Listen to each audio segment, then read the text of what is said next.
வணக்கம் நண்பர்களே. நான் நேற்று என்னுடைய நண்பன் ஒருவனை மன்னிக்கவும், அவன் நண்பன் கிடையாது, வம்பன் பார்த்தேன். அவன் சொன்னான் பாருங்க ஒரு விஷயம். என்னன்னா, இன்று பல இளைஞர்கள், அதுவும் குறிப்பாக பல படித்த இளைஞர்கள் விவசாயம் குறித்து பேசுவது ஒரு தேவையில்லாத ஃபேஷன் ஆயிடுத்தான். நான் ஒண்ணுமே பண்ணல. இந்த படிச்ச முட்டாள கை கொடுத்து பாராட்டினேன். சபாஷ்! எக்ஸலண்ட்! ஒண்டர்ஃபுல்! நீ சொன்னது 100க்கு 200% கரெக்ட். இதை தஞ்சாவூர் கல்வெட்டுல எழுதி வைப்பா. படிச்சுட்டு போறவங்க வரவங்கலாம் உனக்கு ஏதாவது நல்லா கொடுத்துட்டு போவாங்க அப்படின்னேன். ஏய், என்ன கலாசரியா அப்படின்னா. இல்லப்பா, உன்னை நான் கிண்டல்லாம் பண்ணல. இப்ப பசிங்கிறது படிக்காதவங்களுக்கு மட்டும்தான் வரும். உன்ன மாதிரி படிச்சவங்களுக்குலாம் வரவே வராது பாரு. அப்படியே உனக்கு பசிச்சாலும் நீ என்ன பண்ணுவ? கம்ப்யூட்டர்ல இருந்து சோத்தை டவுன்லோட் பண்ணி திம்ப. அந்த மாதிரிலாம் படிக்காதவங்களால பண்ண முடியாது பாரு. ஆமா, படிச்சவங்கலாம் விவசாயத்தை பத்தி பேசுறது, கவலைப்படுறது தேவையில்லாத விஷயம்.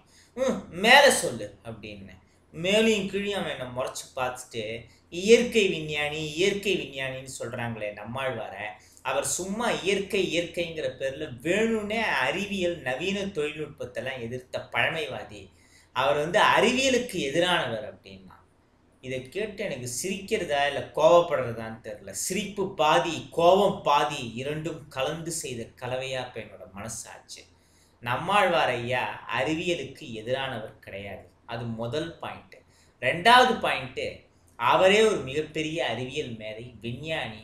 இயற்கை வேளாண் முறையில் விவசாயத்தில் பல கண்டுபிடிப்புகளை அவர் கண்டுபிடித்திருக்கிறார்.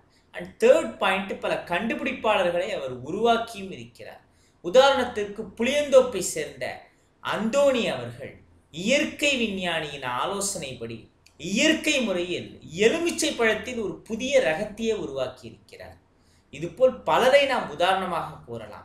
நம்மாழ்வார் ஐயா அறிவியலுக்கு எதிராக என்றுமே இருந்ததில்லை.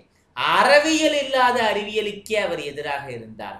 அறவியல் இல்லாத அறிவியல். 35 வருடங்களுக்கு முன்பு தன்னுடைய மிகப்பெரிய உயர்ந்த அரசாங்க பதவியை துச்சமாக துரும்பென உதறி தள்ளி கிராமம் கிராமமாக நடந்தார், அலைந்தார். இயற்கை விவசாயம் குறித்தும் செயற்கை விவசாயத்தின் தீங்குகள் குறித்தும் விவசாயிகளுக்கு எடுத்துரைத்தார். அன்று யாரும் கண்டுகொள்ளவில்லை. அதை கண்டு அவர் மனம் தளரவில்லை. காரணம், முயற்சி என்பது விதை போல். அதை விதைத்து கொண்டே இருங்கள், முளைத்தால் மரம், இல்லையேல் மண்ணிற்கு உரம் என்று வசனம் பேசியதோடு அவர் நிறுத்தாமல் அதை பிராக்டிக்கலா அவர் அப்ளை பண்ணார். அவருடைய நீண்ட நாள் முயற்சி பலிக்க ஆரம்பித்தது. அவர் இயற்கை எய்துவதற்கு முன்பே பல்லாயிரக்கணக்கான ஏக்கர் நிலம் செயற்கை விவசாயத்திலிருந்து இயற்கை விவசாய முறைக்கு மாறியது. அது மட்டுமல்ல, இன்று தமிழகத்தில் இயற்கை வேளாண் தொழில்நுட்பம் குறித்து கற்றுத்தர நூற்றுக்கணக்கான பள்ளிகள் வந்துள்ளது என்பது குறிப்பிடத்தக்கது. இது ஒரு நல்ல மாற்றம். நாளைய சமுதாயம் நோய் நொடி இல்லாமல் ஆரோக்கியமாக திடகாத்திரமாக வாழ்வதற்கு இதை ஒரு பிள்ளையார் சுழி என்று கூறலாம். மாற்றம் ஒன்றே மாறாதது. இது எக்காலத்திலும் எல்லோருக்கும் பொருந்தக்கூடிய பகவத்கீதை வசனம். இளைஞர் சமுதாயம் ஜாதி சமய பாகுபாடை துறந்து ஒன்றிணைந்தால் நமது நாட்டில் சாதிக்க முடியாதது வேறு எதுவுமே கிடையாது. நம்மாழ்வார் ஐயா அவர்களின் லட்சியம் வெகு விரைவில் நிறைவேறுவதற்கான அறிகுறிகள் கொஞ்சம் கொஞ்சமாக இப்பொழுது நமக்கு தெரிந்து கொண்டிருக்கிறது. அதற்கு சமுதாய ஊடகம் ஒரு முக்கிய காரணம் என்று கூறினால் அது சற்றும் மிகையாகாது.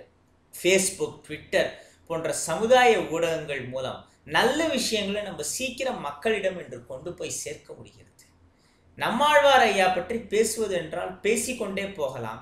அதற்கு ஒரு நாளோ 2 நாளோ பத்தாது. ஏன், என்னுடைய இந்த ஒரு பிறவி கூட பத்தாது. எனக்கு நேரம் கிடைக்கும் பொழுது நம்மாழ்வார் ஐயா பற்றி எவ்வளவு விஷயங்களை உங்களோடு பகிர முடியுமோ நான் பகிர்கிறேன். நன்றி, வணக்கம். வாழிய செந்தமிழ், வாழ்க நற்றமிழர், வாழிய பாரத மணித்திருநாடு. வந்தே மாதரம்.